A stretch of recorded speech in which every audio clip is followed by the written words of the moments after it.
میخوای همه سایت‌های هوش مصنوعی رو بدون دردسر باز کنی؟ این مرورگر خفن همه سایت‌های هوش مصنوعی رو باز میکنه، هم روی موبایل کار میکنه، هم روی هر سیستم عاملی.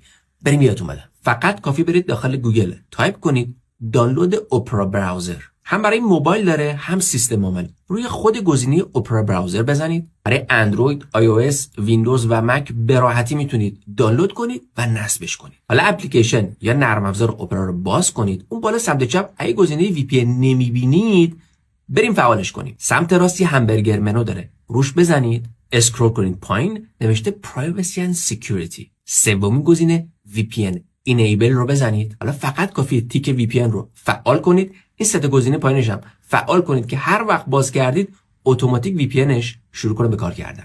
بریم تو صفحه اصلی وی پی ان رو روشن کنیم. رو وی پی ان کلیک کنید، ریجن رو بذارید آمریکا. حالا روی این گزینه بزنید که فعال بشه. وقتی نوشت پروتکتد یعنی فعال شده.